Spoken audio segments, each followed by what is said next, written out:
Hello there, adventurers, and welcome to Wally DM. Today, our adventurers are gathered around a table looking at a scale. Now, one side of the scale is weighted down with a small vial, and inside of this vial is a living ooze trying to get out. Looking above and all around them, hundreds of different vials of oozes hang from the ceiling. The floor creaks a little bit. There's extra little bottles of vials that could fit into the scale. What are they going to do next? Today we're going to look at a trap that you can find in Nord Gaming's brand new book, Treacherous Traps. This one is Ooze Fault Was That?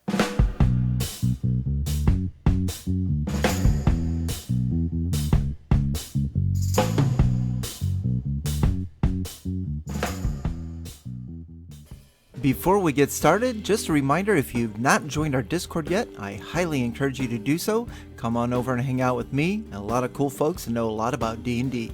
And if you're enjoying this type of content, please consider supporting the channel by hitting that subscribe button and buying my PDFs and books on Drive-Thru RPG.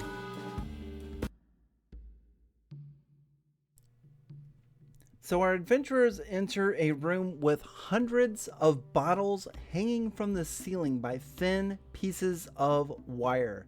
Now, each of these vials is filled with a strange ooze-like creature, and as they walk by, they can see this ooze-like creature slopping around from side to side as if trying to get to them. Now, the way that I'm going to set this trap up is this is going to be an old creaky wood floor. With every step, I want the planks in this room to kind of just creak and moan and give the characters a little bit of hesitation with every step they take, perhaps fearing that they'll set off a trap that's going to release all of these bottles of oozes that are hanging from the ceiling. Now, when they finally get to the scales,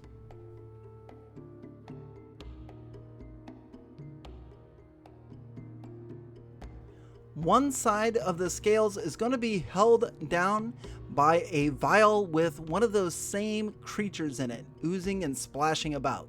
Now, directly behind this table of scales is going to be a shelf with a bunch more of these bottles of oozes. And these are not hanging from the ceiling. These are going to be ones that the players can reach out and grab.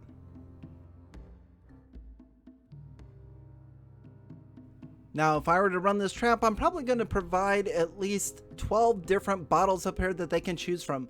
Perhaps 2 or 3 of each color. I definitely want green, yellow, blue, and I'd probably throw in some purple ones, some red ones, things of that nature.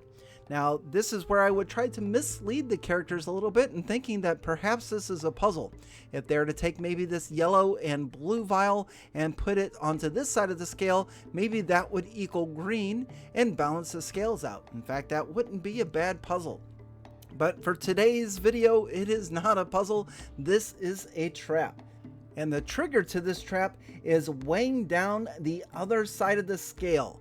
So as soon as anything is put on this side of the scale, whether it be a vial or anything else, then it is going to start moving down. And as soon as it starts moving down, there is a trap that is going to trigger. That is the trigger mechanism. And all of these hundreds of vials that are hanging all over the ceiling here are going to release. The wire is going to snap off and the entire area is going to be splattered with glass and ooze.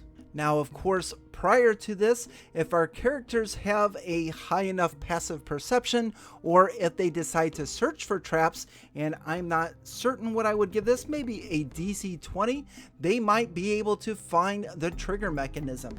And then, of course, I would allow them another DC 20 or so to use their thieves' tools or whatever they have at their disposal to try to disarm the trap. But if their passive perception is not high enough and they don't look for traps, then it's going to be an oopsie and they are going to trigger it just by trying to put a vial on here. Now, as it's outlined in the book of Treacherous Traps, the ooze-filled bottles are going to fall from the ceiling. Avoiding a fallen bottle requires a successful DC 20 dexterity saving throw. Creatures who fail to avoid the vessels are covered with mini oozes. the first time the oozes cover a creature and the start of each of their turns when covered with ooze, that creature will take 17 points of acid damage, or 5d6. Now anyone can scrape off the ooze, and that requires an action to try to remove it from themselves. Now, of course, throughout this whole thing, we could throw a red herring into this trap by making this door unlocked. Perhaps the characters initially believe that this scale is going to unlock this door, and if they don't try to check it, perhaps after they trigger the trap, they try to go out the door and it is unlocked and they can continue on their way. Or we could make this a locked door and perhaps the key is somewhere else. Perhaps if they went this way earlier in the adventure, they would have found the key that would unlock this door. Or maybe the key is hidden in one of these 100 of bottles of vials, and it will fall and crash to the floor, and they'll only be able to get the key to the door after they trigger the trap. Now, to recap, this is the Ooze Fault Was That. This is a mechanical trap, and it requires a successful DC 20 wisdom or perception roll to successfully reveal the trigger, and a successful dexterity check using Thieves Tool with a DC of 20 to disable or remove the trap. If the trap is triggered, then hundreds of small vials of tiny oozes are going to crash from the ceiling. Glass is going to break, and all of the characters in the area are going to be covered with little dots of ooze that is trying to eat at their flesh. Now, for each turn that the oozes are covering our adventurers, they will take 5d6 of acid damage, but they can take an action to scrape it off.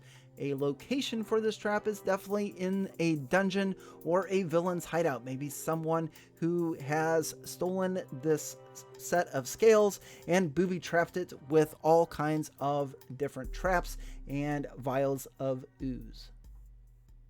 So that is the trap Ooze Fault Was That, and again, you can find that in Nord Gaming's brand new book, Treacherous Traps, and I will provide a link to that in the description below. Now, how could we use this in our game?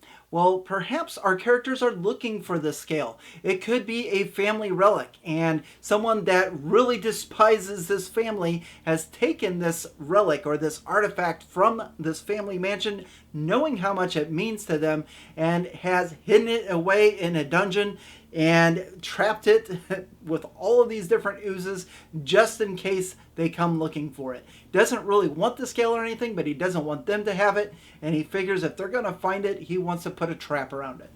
Now, kind of along those same lines is my second idea for this trap, and that is that the scales are an artifact. They actually keep the balance of good and evil in a kingdom or in a town, and it has been taken from them and hidden, and all of these traps put around it. Without the scale being balanced, there's actually a lot of evil overrunning, and the characters need to dungeon delve down to find and retrieve the scale.